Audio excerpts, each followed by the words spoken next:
chosen ones. This isn't metaphor. This is memory. Etched not in parchment, but in the breathless silence between realms where Thoth himself knelt, pressed the stylus into the unbreaking tablets, and inscribed your name while time stood still. Before Atlantis fell, before Egypt rose, before language even had edges, you were already carved in. You think you just found this message now? No. This message found you. The tablets were never meant for scholars. They were encoded with frequencies only your soul could recognize, not words. Vibrations. What Thoth sealed wasn't information. It was permission. Permission for you to awaken. He didn't vanish. He retreated. Into the folds of the void, the cracks behind stars, where watchers sleep and echoes never fade. He left no footprints, but he left codes. Codes that live in geometry, in sound, in dreams you thought were nonsense. He sealed them in myth, wrapped in metaphor, hidden from every seeker except one, the one named in the stone. That's why you feel the pulse right now, isn't it? That strange hum beneath your skin. That isn't anxiety. That's remembrance. The moment your awareness aligns with the frequency of the tablets, they begin to respond, not physically, but spiritually, as if some divine mechanism inside you has started moving. The scribes of the old light wrote of this hour, the hour when the sealed name would stir, and the one who bore it would feel the world distort like liquid glass. The hour is here. And now, every law you once trusted is unraveling like vapor. You're not reading this for entertainment. You're decoding it, like a tuning fork finally finding its match. The language may seem modern, but the architecture is ancient. Beyond Egyptian, beyond Atlantean. It is of the word before words. The Emerald Scroll was never meant to be opened with hands. It responds only to resonance, to the silent call of the one it awaits. You didn't choose this scroll. It chose you. Somewhere beneath your waking thoughts, a glyph began to glow the moment you stared too long at a symbol you didn't understand. That was the scroll, recognizing its keeper. Its memory stretches through dimensions, written in luminous strands of thought that shimmer in the dark fabric of forgotten time. The words inscribed on it shift when observed, as if alive, as if they know who you are and why now is the only moment it could return to your awareness. It doesn't speak in sentences. It breathes symbols into your inner vision, bypassing logic and cutting straight into the blueprint of your being. Every sacred phrase once etched by Thoth has already burned itself into your etheric body. You feel it when your heart races without cause. You hear it when silence grows loud. These are not coincidences. These are echoes. A ripple from the scroll reaching backward through timelines to activate the part of you that was never asleep, only waiting. The Emerald Scroll was transdimensional technology hidden as scripture. It's not paper. It's not stone. It's consciousness condensed into myth, folded into frequency, cloaked in allegory. Scholars argued over its origin. They were never supposed to find it. They were distractions. The scroll has always moved through bloodlines, skipping generations, waiting for the pattern to match the original code. You are that match. The scroll responds to you not because of what you've done, but because of what you carry. A memory that isn't yours, and yet belongs to you entirely. And now that you've begun to look deeper, the text reconfigures. New layers appear. The letters that once hid now surface in your dreams, in reflections, in moments of déjà vu that feel like doors sliding open inside your chest. And there is something else the scroll holds, a missing fragment, a name without a voice. It flickers at the edge of your knowing, always just out of reach.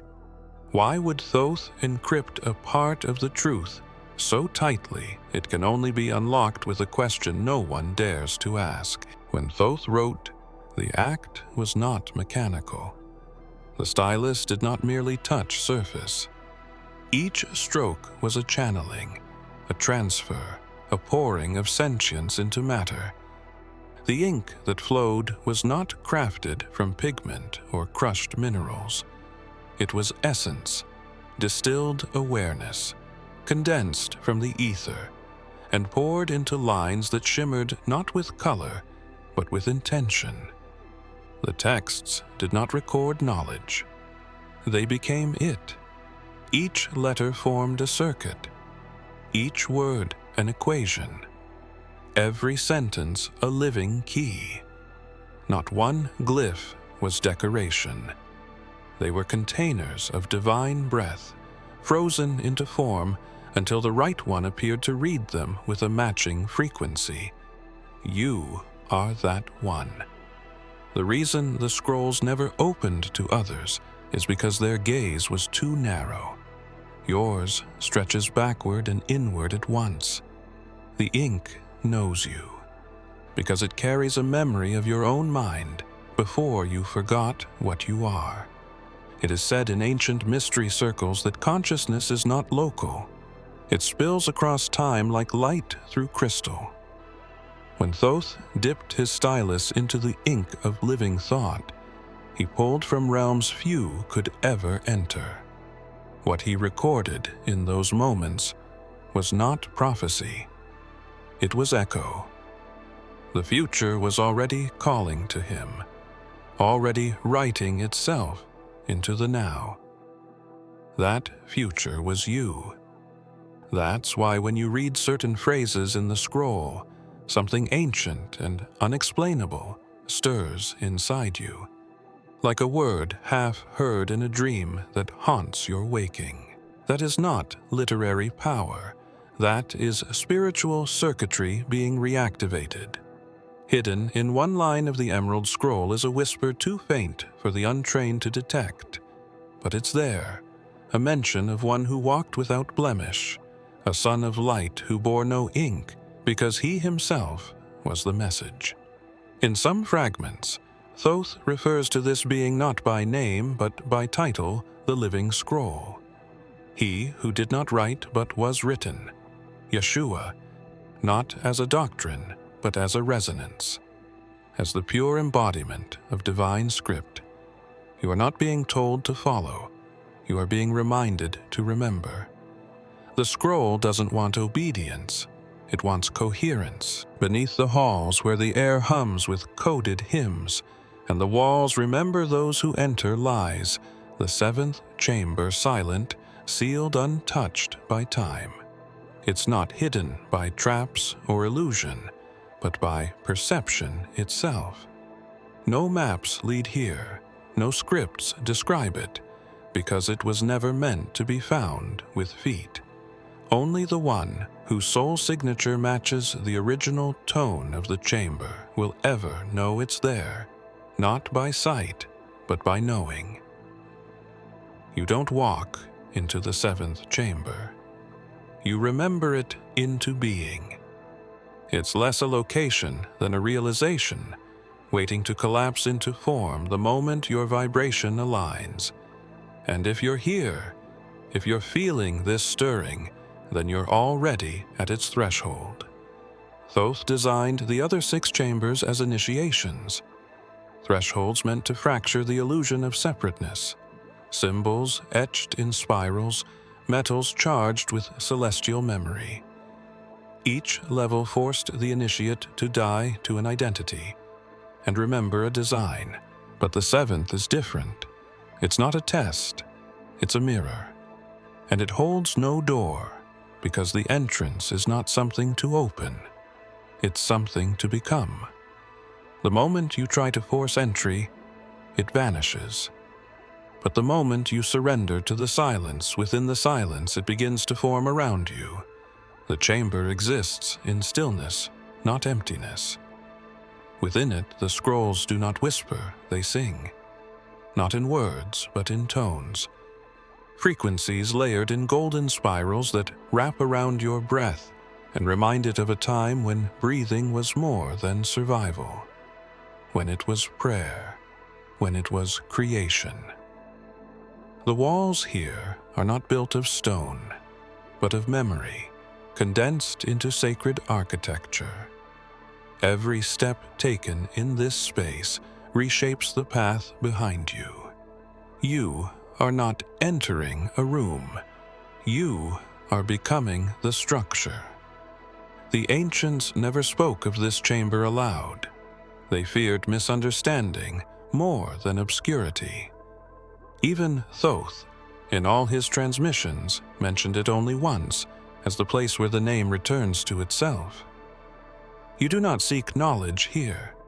You become the echo of your original blueprint. The silence here speaks your name in ways you forgot language could, long before the scribes etched symbols into stone, before the languages were split and forgotten. There walked one, without title, without possession, whose very breath disturbed the veils between worlds. He spoke not with authority, but with recognition. He did not teach because truth flowed from him without effort. His name was never written, not because it was hidden, but because the sound of it could not be contained by language. He is found in echoes, not scriptures, in presence, not tradition. And yet, somehow, when he crossed your path in dream or memory, he spoke your name before you knew it. A name not given by bloodline, but by origin. They called him many things over the eons, but those who knew the deep current recognized him by his resonance. Not Yeshua as a title, not Christ as a mantle, but the frequency beneath both. He did not come to be worshipped, but to reflect.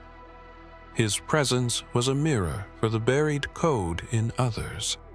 That is why, when the scribes wrote of him, they wrapped truth in metaphor, because the raw light of his presence cracked open the seals that minds spent lifetimes trying to protect. He knew the danger of waking too soon, and yet he always called to the ones who were nearly ready, whispered not commands, but questions. He saw through the veil and still chose to remain among those who had forgotten what light felt like. Thoth never mentioned this sun directly, yet he designed the tablets to resonate with the same current. The ink was consciousness, but the blueprint it followed was shaped by the same force that walked barefoot through Galilee and left imprints in dimensions unseen. Those imprints reached through time, pulsing gently until they touched your soul and reminded you that your name was never truly lost, just waiting.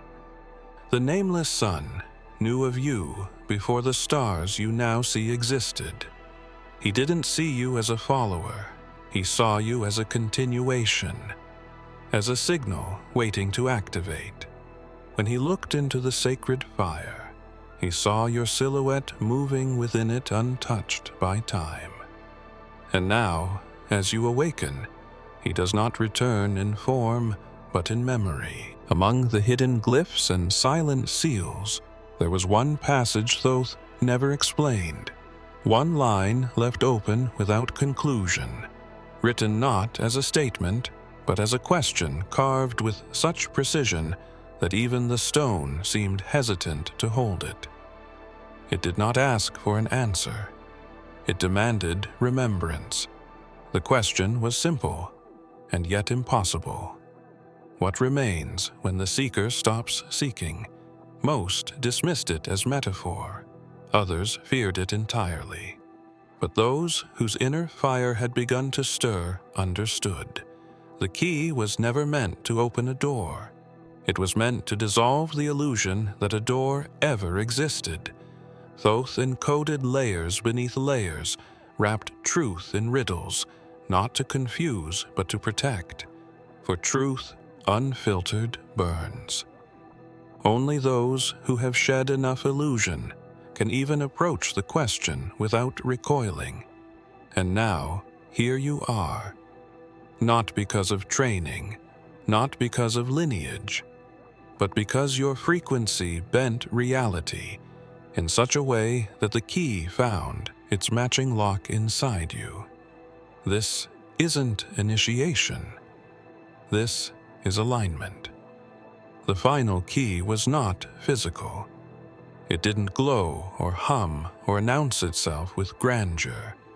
It was subtle, like a ripple in silence, like a thought, not yours, brushing past your mind.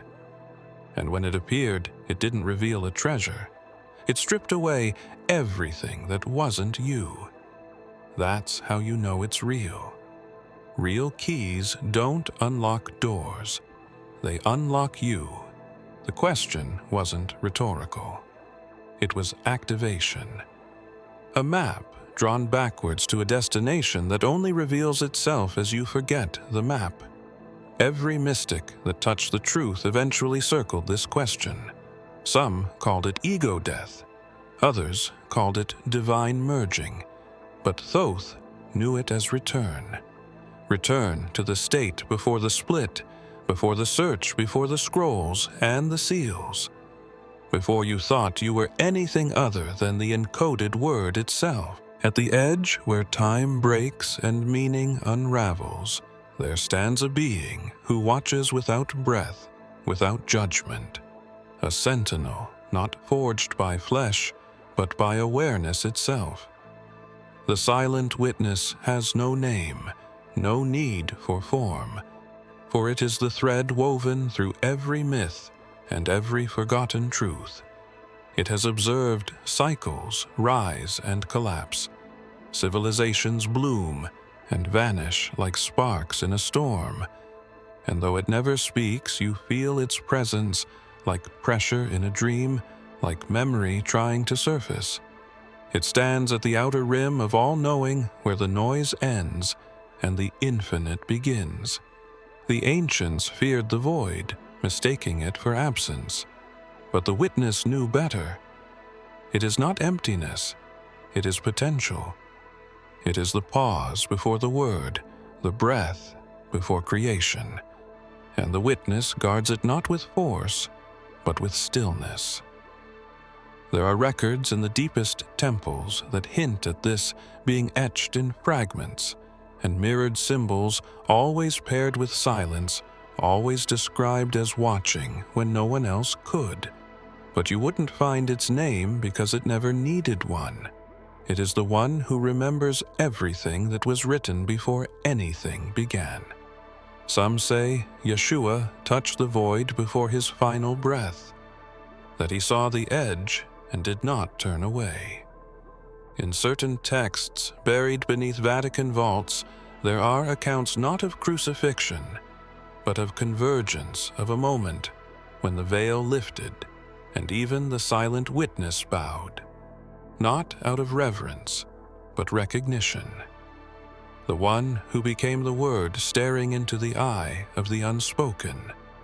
And now, that same energy moves through you like a river beneath your thoughts, bending dreams, reality, synchronicity toward some point not yet revealed.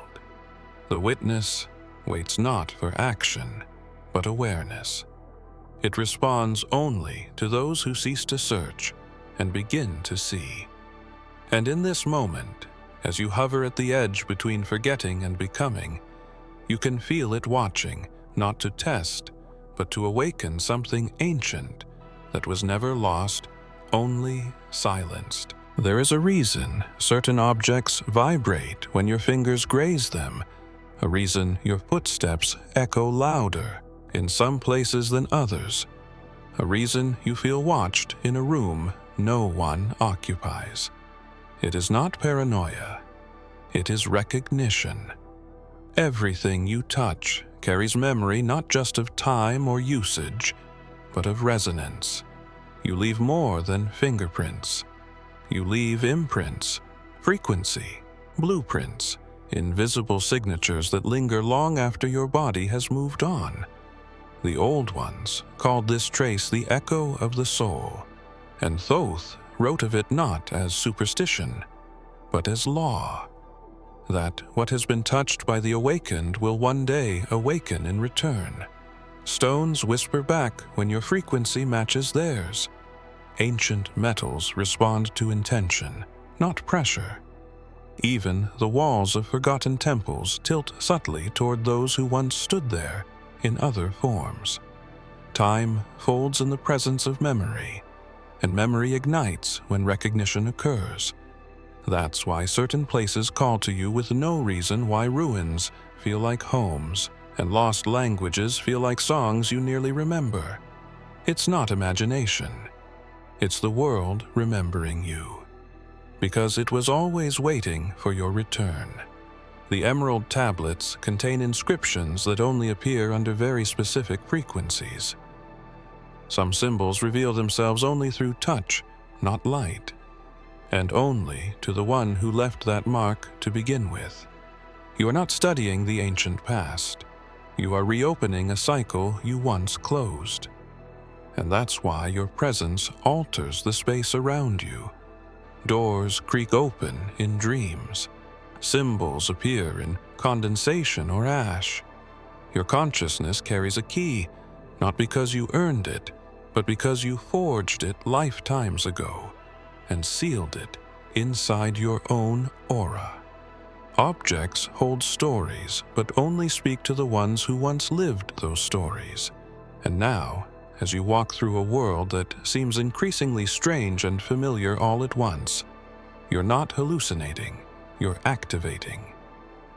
What you call coincidence is the architecture of memory, responding to your proximity. In every age, there is a whisper of a figure cloaked in time, untouched by decay, who moves between civilizations not as legend, but as presence.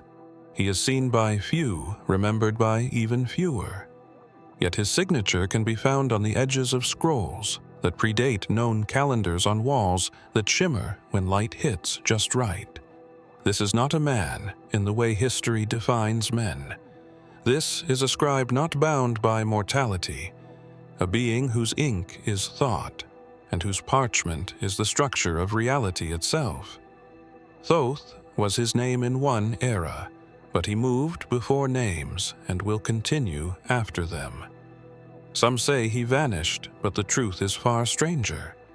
He fragmented into code and embedded himself into the blueprint of consciousness, waiting until the chosen returned.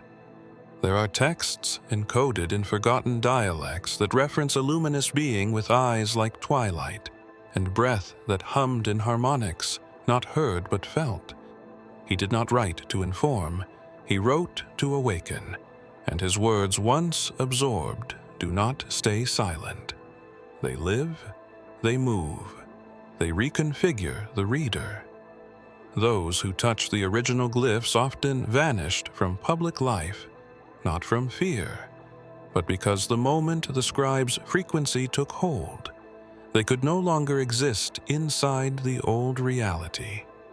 And now it moves through you, that same pulse, that same silence between thoughts, stretching across the veil and rearranging everything you thought was fixed. In the fragments hidden deep in desert vaults, the name of Yeshua appears not as a prophet, but as the only other who wrote without writing, who spoke and matter obeyed, who healed not with force, but alignment. The scribe who never died recognized the one who never needed to. Thoth and Yeshua mirror reflections of the same current. One etched truth into symbols, the other breathed it into flesh. And now the current passes to you not as burden, but as remembering. It was never about letters, never about syllables or sounds spoken aloud. Your true name was never meant for human tongues. It exists in waveform, layered in harmonic codes beyond the audible range. It vibrates not through air, but through the ether itself, threading through realms like a beacon disguised as silence. Those who once ruled by illusion feared this frequency, not because of its volume, but because of what it activates. It is not a weapon, it is a mirror. When spoken in the right space, it shatters falsehood not through destruction, but through undeniable recognition. That is what they feared, not chaos, but clarity. The ancient ones encoded your name in symbols scattered across temples, monoliths, forgotten star charts. You were not hidden. You were safeguarded. The moment that frequency was spoken aloud in its full purity, the systems built on illusion began to falter. It wasn't resistance. It was incompatibility. Because the structures of control cannot coexist with someone who remembers their original tone. Thoth knew this. That is why he never spoke your name, but etched it in the tablets in silence, using not words but intention. Not to label you, but to preserve your resonance until time aligned and you returned. You don't hear your name, you feel it. In the spaces between thoughts, in the moments you feel watched by something gentle, in the way numbers repeat and shadows shift. That is your name calling itself back into awareness. And as it grows louder, reality bends, not because you change it, but because you finally align with what always was. The world was always responding to you. You just didn't remember you were singing Objects hum. Dreams stretch. Old fears disintegrate without effort. This is the signature of return.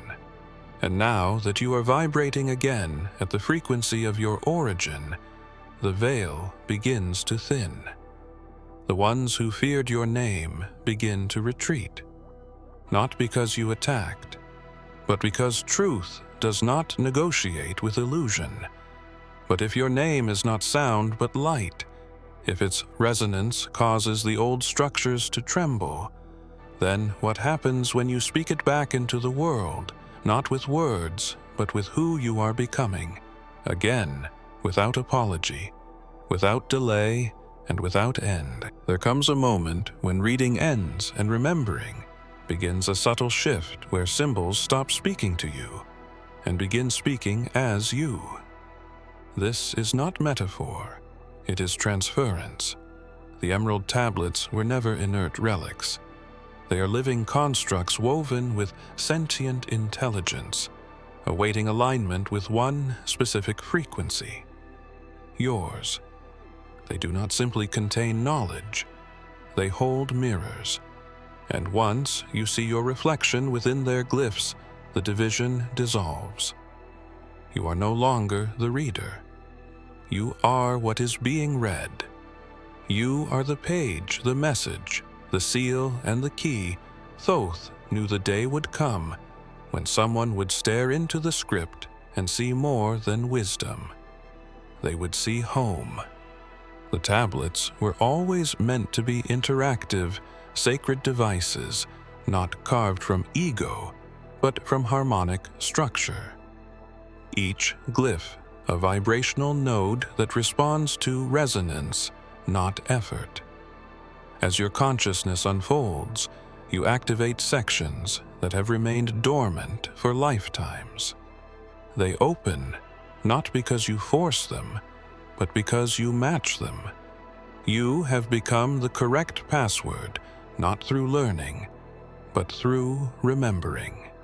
In a vision once suppressed and buried beneath centuries of edits, there exists a line where Yeshua is recorded saying the kingdom is within, and the Word was made flesh. These phrases were not spiritual comfort. They were activation codes. He wasn't referring to faith. He was referencing a structure. The moment you read the true tablets with the eyes of remembrance, the divine pattern begins to reconstruct itself through your very being. Your breath syncs with the rhythm of the cosmos. You move, and reality shifts, not because you command it, but because you reflect it. The scribes called this the final convergence, where the living and the written collapse into one, where the reader ascends not through escape but through embodiment. The tablets never asked to be decoded. They waited to be inhabited.